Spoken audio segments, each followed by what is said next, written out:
ఆహారం తినాలంటే ప్రార్థన చేసుకోవాలి. ప్రార్థన చేసుకుంటే ఆహారం విషం అవ్వదంట. అది నా ప్రజలను మృంగు పాపాత్ములకు తెలివి లేదా? దేవుడే మాట్లాడతాడు ఆ మాట. యెహోవా ఎలాగూ చలవిస్తున్నాడు అనే మాటకు మనం జ్ఞాపకం చేసుకుంటే ఆ మాట మనకు తెలుస్తుంది. Praise the lord. 6వ వచనం, సియోనులో నుండి ఇశ్రాయేలుకు రక్షణ కలుగును గాక. దేవుడు చెరలోనున్న తన ప్రజలను రప్పించినప్పుడు యాకోబు హర్షించును. ఆమేన్. చాలా శ్రేష్టమైన మాటలు అన్నమాట. ఎప్పుడు ప్రార్థన చేసి ప్రార్థనా పూర్వకంగా క్రైస్తవ బిడ్డలు భోజనం చేయాలంట. అది ఈ వాక్యం చెప్పే మాట. ప్రార్థనా పూర్వకంగా ఎక్కడికన్నా బయటికి వెళ్ళినప్పుడు మన ఇంట్లో నీళ్ళంటే మనం ఒకసారి ప్రార్థన చేసుకుంటాం కాబట్టి పర్లేదు, మరొకసారి తాగొచ్చు. బయట నీళ్లు తాగేటప్పుడు కూడా ప్రార్థన చేసుకోవాలి.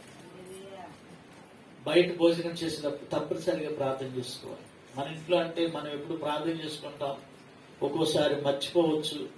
అదేం పెద్ద ఇబ్బంది కాదు. కానీ నీ ఇంట్లో దేవుని యొక్క మందసం అంటే ప్రార్థన ఉంటే చాలు. దేవుని స్తోత్రం.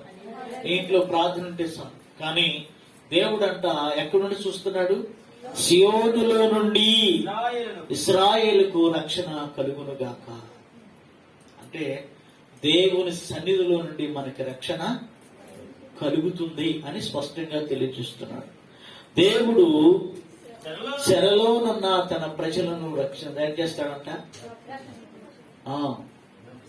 రప్పించినప్పుడు యాకోబు హర్షించును, ఇశ్రాయేలు సంతోషించును.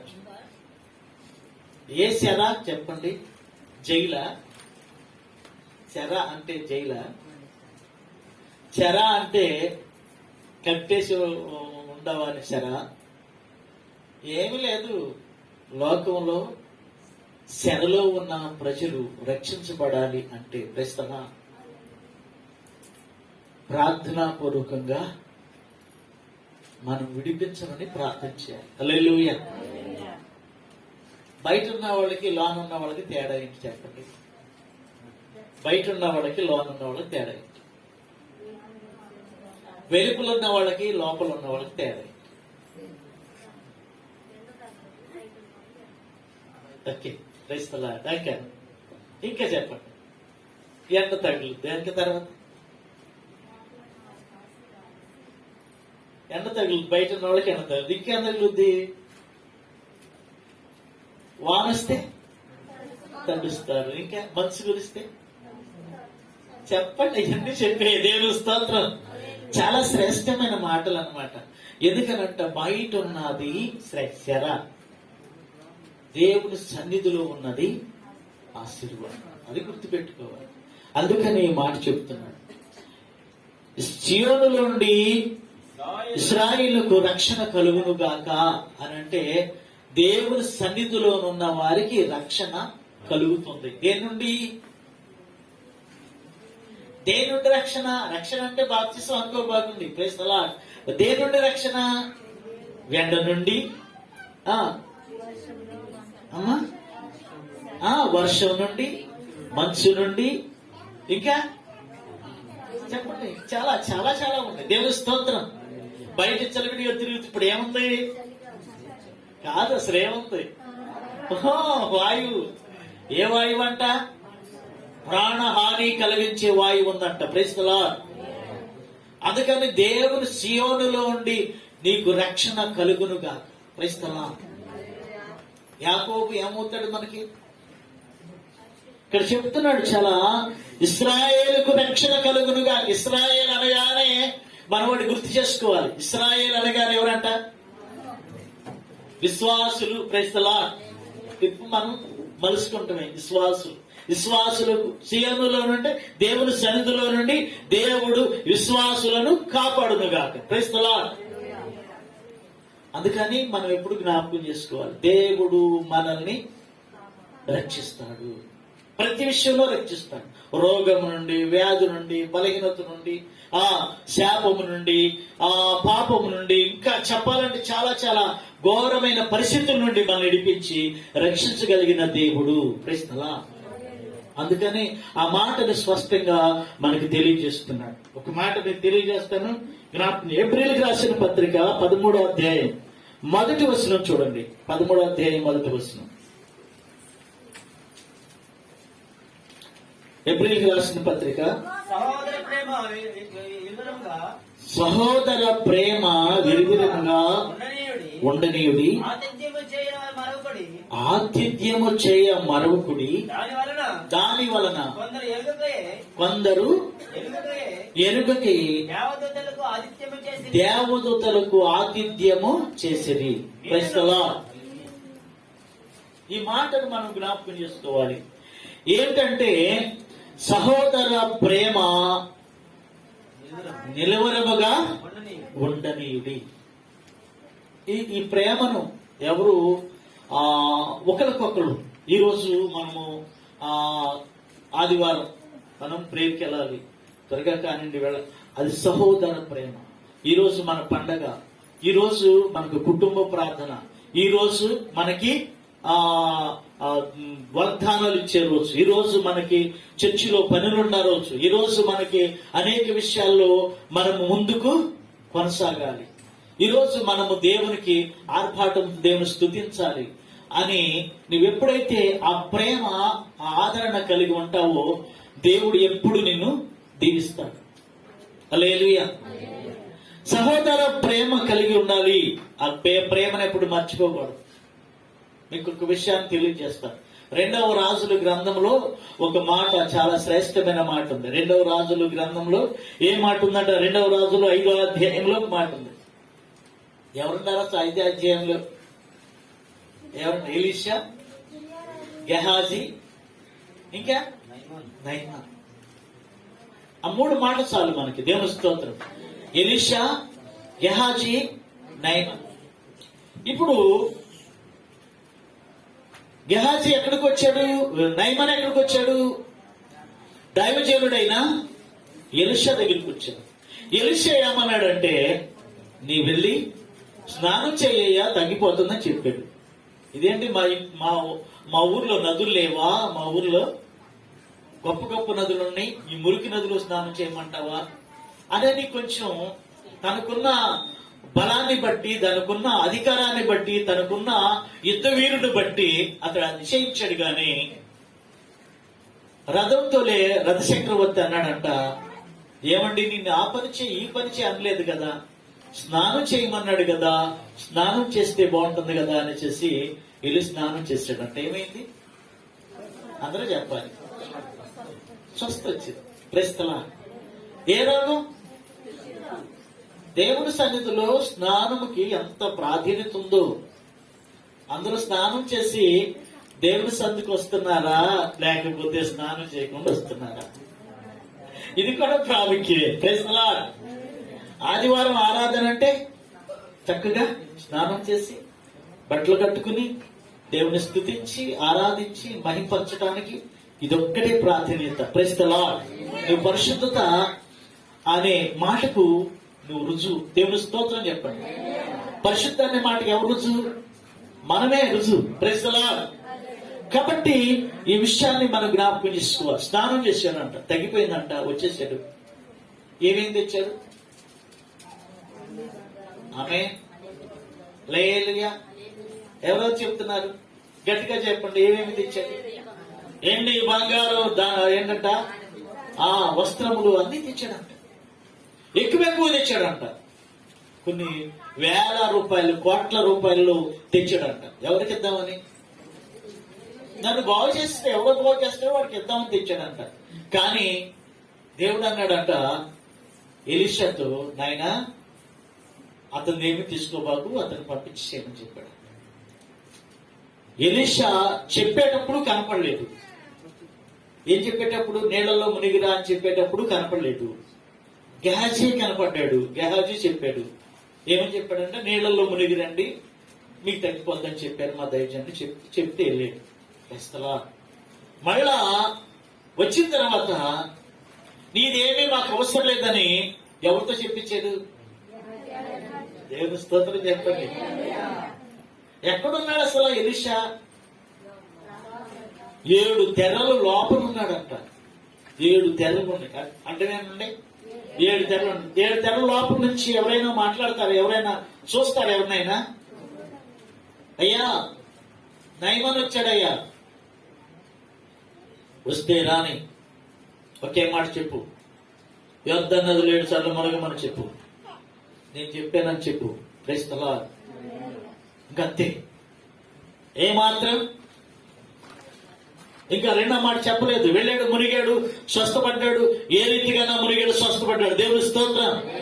వచ్చాడంట, అయ్యా బహుమతులు తీసుకొచ్చానయ్యా, ఇవన్నీ నీకేనయ్యా, వస్త్రాలు 10 దుస్తుల వస్త్రాలు, 10 జతలు అంట. ఎన్ని జతలు? 10 జతలు. బంగారం, ఎండి, ఇంకా డబ్బులు కూడా తెచ్చాడంట. తెచ్చి ఇవన్నీ నీకేస్తే కానుకలు ఇస్తాను తెచ్చానయ్యా, నా రోగాన్ని ఎవడు పోగొట్టలేదు, నీ మాటతో పోయిందయ్యా అని చెప్పడానికి అతడు బయట నుండి గెహాజీని మీ దైవజన్ని పిలవమన్నాడంట. అయ్యా గెహాజీ చెప్తున్నాడంట, అయ్యా ఇది పరిస్థితి ఇలా ఉంది, ఈ పరిస్థితి మరి ఇలా చెప్తున్నాడు నయమాను అని అంటే, అవన్నీ మనకు వద్దు, దేవుడు అతన్ని మనకేం వద్దని తీసుకెళ్ళిపోమని చెప్పాడు. Praise the lord. ఎవరు చెప్పమంటే చెప్పాడు. ఏ మాట అయినా ఎవరు చెప్పమంటే చెప్పాడు. హల్లెలూయా. ఎలీషా చెప్పమంటే గెహాజీ చెప్పాడు, గాని గెహాజీ మనసులోనంట అవి ఎంతో ప్రియమైనవి, చాలా ఇష్టమైనవి. ఎందుకు అంటే బంగారం దొరుకుద్దా, మాటికి ఎండి దొరుకుద్దా, వస్త్రాలు అసలు ఇప్పుడు పండగ దినాల్లో వస్త్రాలు నెంబర్ 1 వస్త్రాలు తెచ్చాడండి. వస్త్రాలు దొరుకుతాయా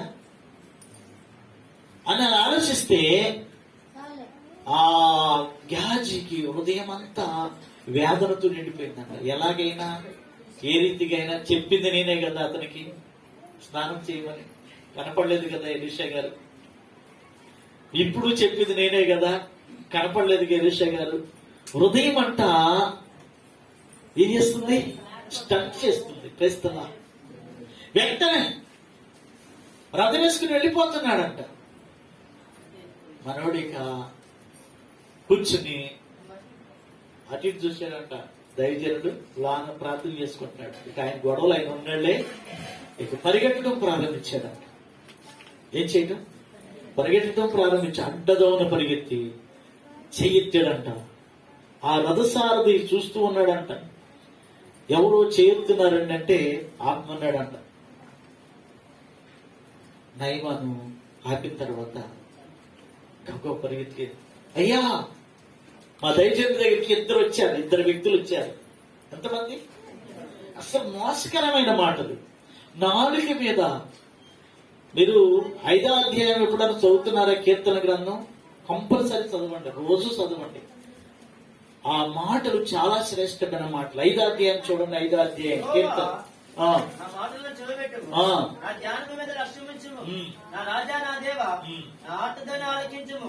నిన్నే ప్రార్థించుచున్నాను యెహోవా, ఉదయమున నా కంఠస్వరమునకు వినబడను, ఉదయమున నా ప్రార్థన సన్నిధిని సిద్ధం చేసి కాచియుందును.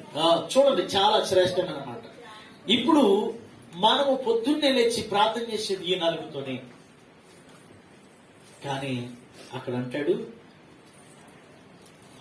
ఆ నాలుగుతో మాట్లాడే ఆ మాటలు మనం మాట్లాడు. దుష్టత్వమును చూసి ఆనందించు, చెడుతనమునకు నీ యొద్ద డాంబికులు నీ సన్నిధిని, పాపం చేయవారందరూ నీకు అబద్ధములాడు వారిని.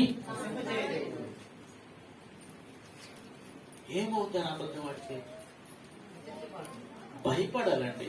అబద్ధానికి భయపడాలి. దేనికి భయపడినా భయపడకపోయినా అబద్ధానికి భయపడాలి. ఇతడు అబద్ధం ఆడటానికి తెగించాడు. ఎక్కడున్నాడు అసలు? ఎక్కడున్నాడు? ఎక్కడ తిరుగుతున్నాడు? ఎక్కడ జీవిస్తున్నాడు? ఎక్కడ తింటున్నాడు? ఎక్కడ త్రాగుతున్నాడు? ఎక్కడ ఉంటున్నాడు? ఎక్కడ ప్రార్థన చేస్తున్నాడు? అబద్ధం ఆడటానికి, అబద్ధం ఆడకపోయిన నోరు మూసేసుకోండి అంతే. నోరు మూసేసుకోండి. అబద్ధం ఆడే కన్నా నోరు మూసేసుకుంటే చాలా మంచి. దేవుని స్తోత్రం. ఇతనంట ఇద్దరు ధైర్యంలో వచ్చారన్నట. వెంటనే అన్నాడంట, రెండు జతల దుస్తులు చాలండి అన్నాడంట. ఇవన్నీ ఎందుకండి నాకు?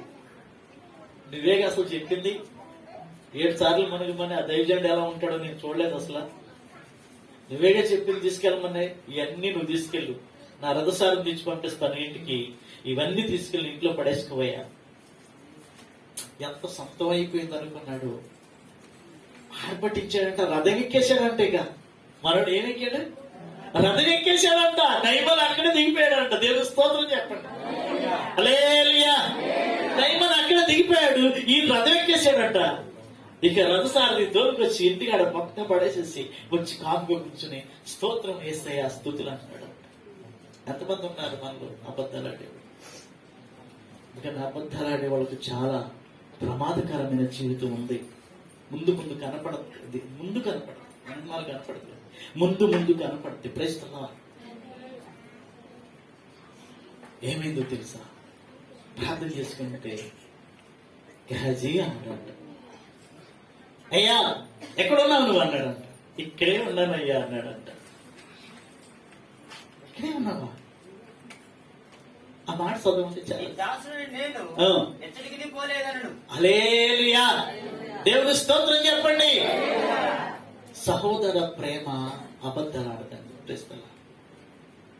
స్నేహితులుగా ఉండే వాళ్ళు అబద్ధాలు ఆడకూడదు. అబద్ధాలు ఆడితే ప్రాణం తీసినట్టు. చాలా శ్రేష్టమైన మాట. ఆ మాట తెలియజేస్తుంది. నీ ప్రేమ నిలిచి ఉండాలి కానీ నీ ప్రేమ కాలిపోకూడదు.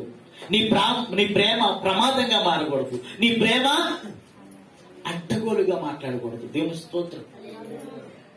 నిలిచి ఉండాలి. ఇక్కడ ఇహలోకంలో పరలోకంలో నిలిచి ఉండాలంటున్నాడు.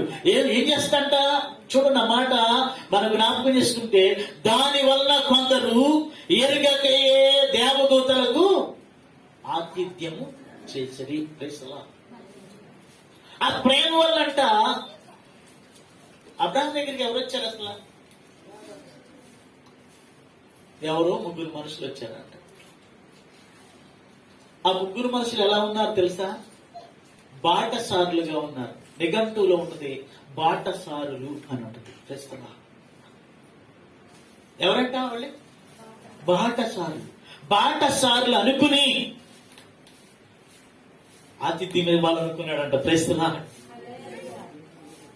బాటసారులు అనుకుని ఆతిథ్యం ఇవ్వాలనుకున్నాడంట. బాటసారులు అంటే మీకు తెలుసుగా.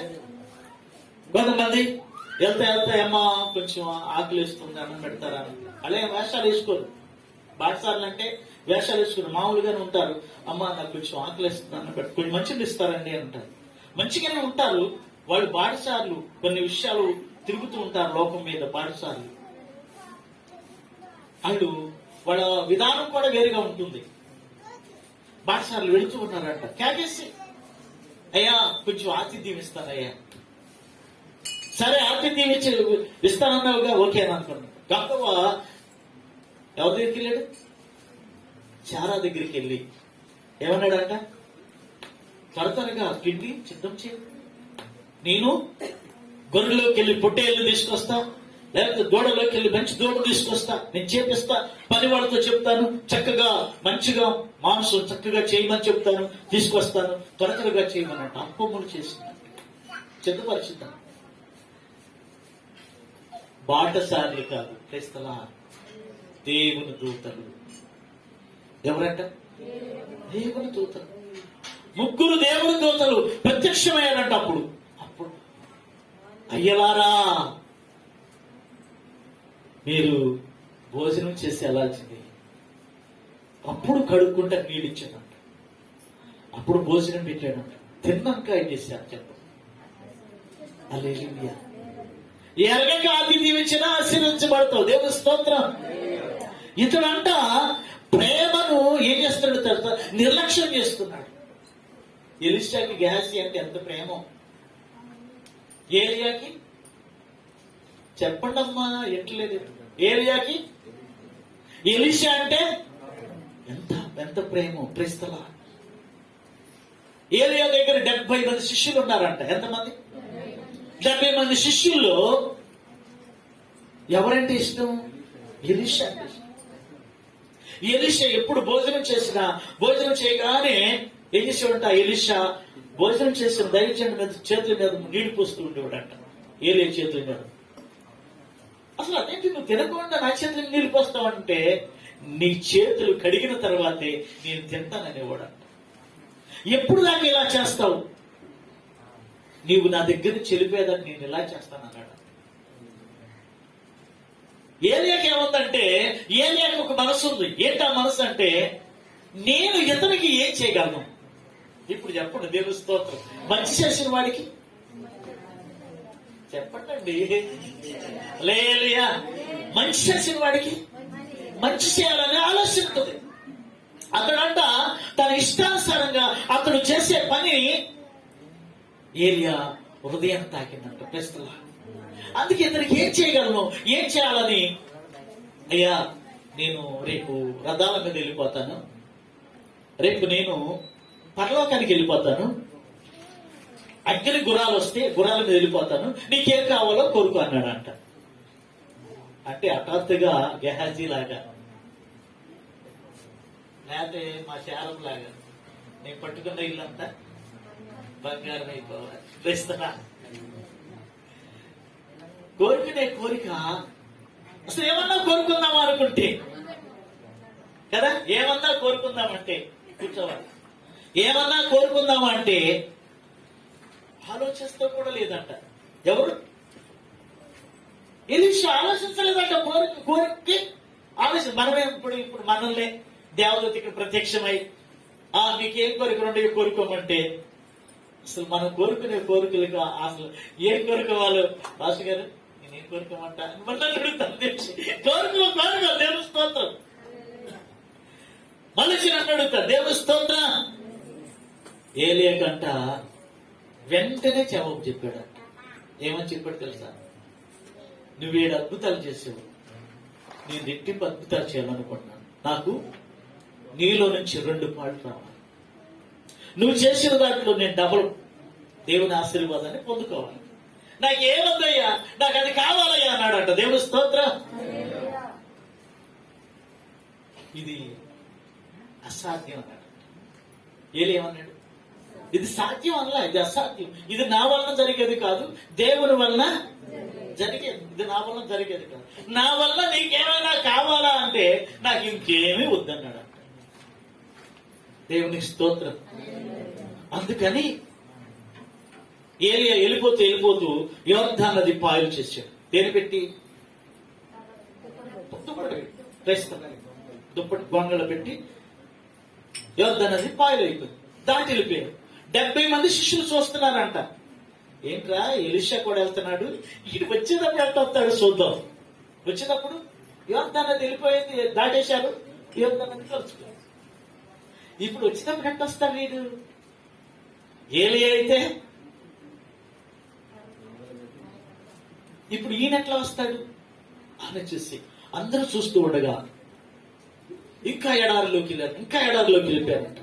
వెళ్ళిపోయిన తర్వాత అగ్ని రథాలు, అగ్ని గుర్రాలు వచ్చేసినాయి. కానీ ఎలీషాకి కనపడలేదు. ఎవరు కనపడలేదు? ఎలీషా కనపడలా. ఏలియా వచ్చేసినాయి.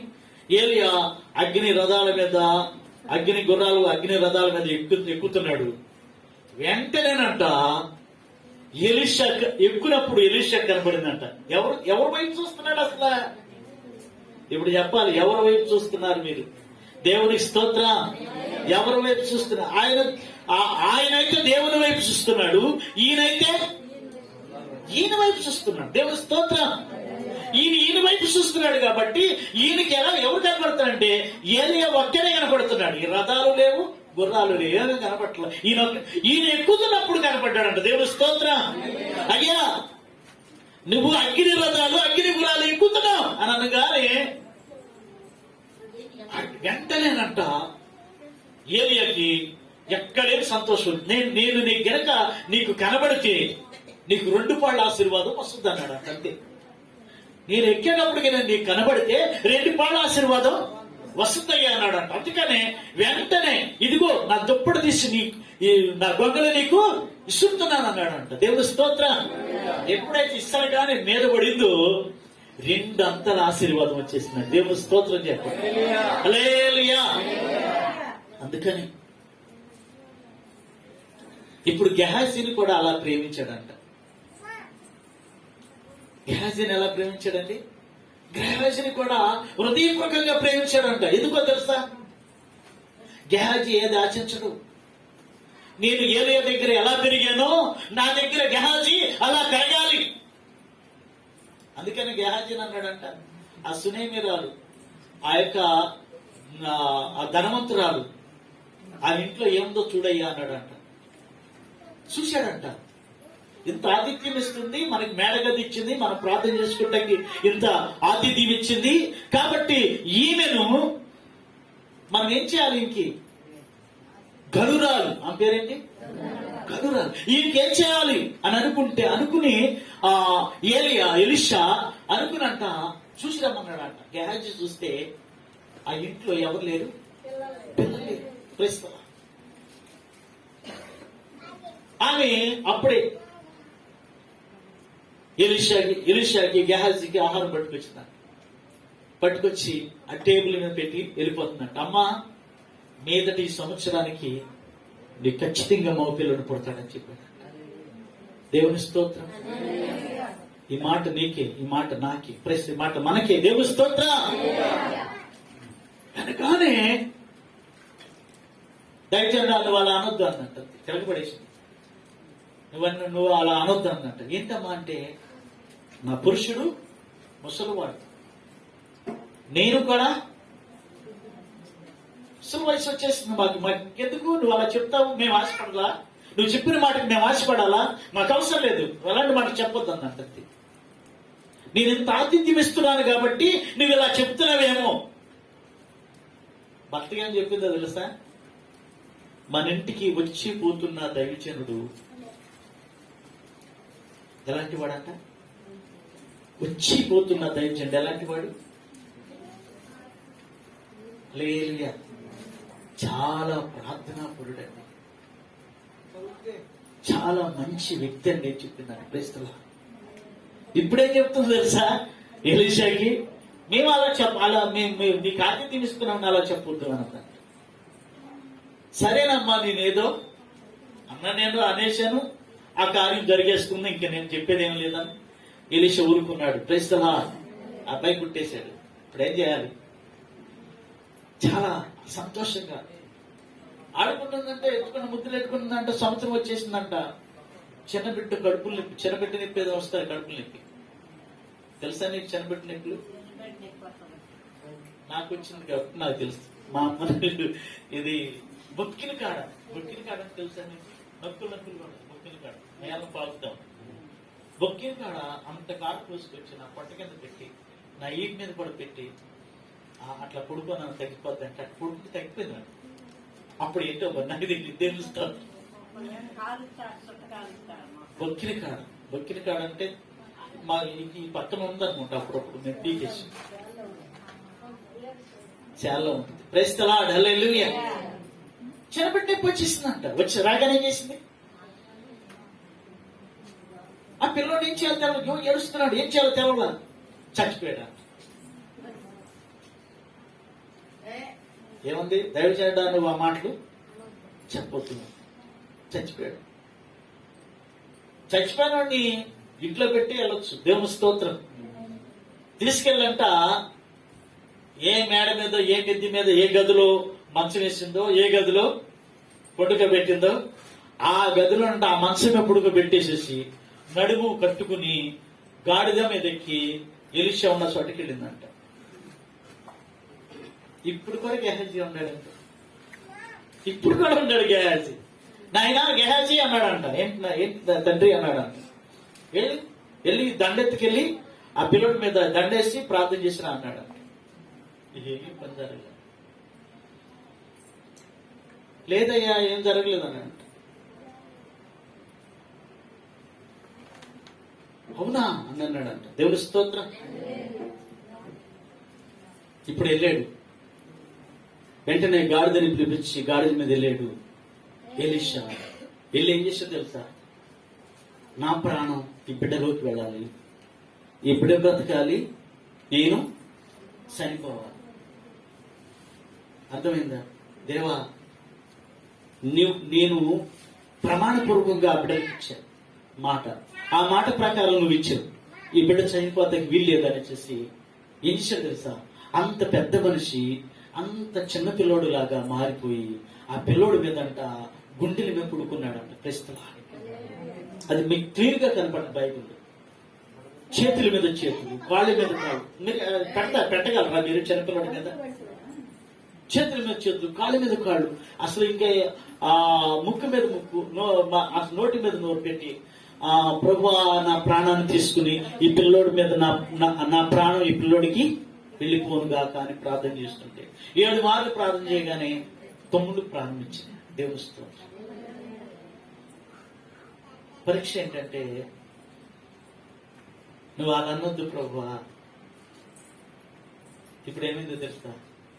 ఇంకెన్నటికీ తప్పు మాటే మాట్లాడింది గనురాలని క్రైస్తలాటల్లు. గెహాజీ అన్ని చూశాడు. చూసిన గెహాజీ తప్పులో పడ్డాడండి. ఆశించాడు, వెళ్ళిపోయాడు, మొత్తం తీసుకొచ్చుకున్నాడు, కూర్చున్నాడు, అడిగాడు అన్నమాట. బాబు ఎక్కడికైనా వెళ్ళేవా అని అడిగాడు. ఇప్పుడు చదువు, ఎక్కడికైనా వెళ్ళేవా అని అడిగాడు. ఏమంటాడు? నీ దాసుడు నీగా చదవండి అన్నమాట. 5వ అధ్యాయం, 2వ రాజులు 5వ అధ్యాయము. నేను ఎప్పుడు చచ్చిన పోలేదన్నాడు. నీ దాసుడునైన నేను పోలేదు.